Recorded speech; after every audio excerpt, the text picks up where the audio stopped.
આજ રોજ સવારે દાહોદ ફાયર બ્રિગેડને કોલ મળેલ કે ડિગ્રી કોલેજની પાછળ GWSSB ના પ્લાન્ટમાં ક્લોરીન ગેસ લીકેજ થયેલ છે, જેથી દાહોદ ફાયર બ્રિગેડની ટીમ તાત્કાલિક ઘટના સ્થળે પહોંચેલ અને કુલિંગ કરવાની કામગીરી કરેલ અને ગેસ લીકેજ થયેલ જેને બંધ કરવાની કામગીરી કરવામાં આવેલ છે.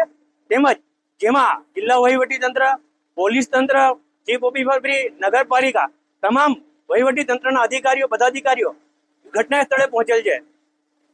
ગવર્મેન્ટ એન્જિનિયરિંગ કોલેજના પ્રિમાઇસીસમાં પાણી પુરવઠા બોર્ડની જે યોજના અંતર્ગત કામગીરી ચાલુ છે એ દરમિયાન સવારે કોલ આવતા કે ક્લોરીન ગેસ જે બોટલ છે લીકેજ થયેલી છે, જેના સંદર્ભે તાત્કાલિક કાર્યવાહી કરતા નગરપાલિકાની ફાયર ટીમ દ્વારા અને પોલીસ વિભાગ દ્વારા તેમજ તાલુકા વહીવટી તંત્ર દ્વારા પ્રાંત કચેરી, મામલતદાર કચેરીના સ્ટાફ અહીંયા દોડી આવેલા અને તમામ પરિસ્થિતિ કાબૂમાં છે અને કોઈ પણ જાતની જાનહાનિ થયેલી નથી અને તમામ પરિસ્થિતિ કાબૂમાં હોય હવે કોઈ ચિંતાની વાત રહેતી નથી.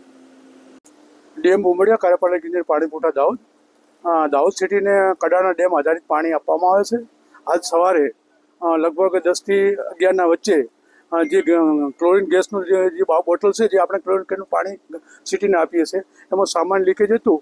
એ લીકેજથી થોડું વધારે થયો. તંત્રને તાત્કાલિક જાણ કરતો 11 થી 12ના ગાળામાં વહીવટી તંત્ર, પ્રાંત સાહેબ, મામલતદાર સાહેબ, ચીફ ઓફિસર સાહેબ શ્રી, પાણી પુરવઠા વિભાગના અધિકારીઓ, ફાયર બધા આવીને અત્યારે જે પરિસ્થિતિ હતી એ કંટ્રોલ છે અને અત્યારે કોઈ હાદસાઓ બનેલ નથી.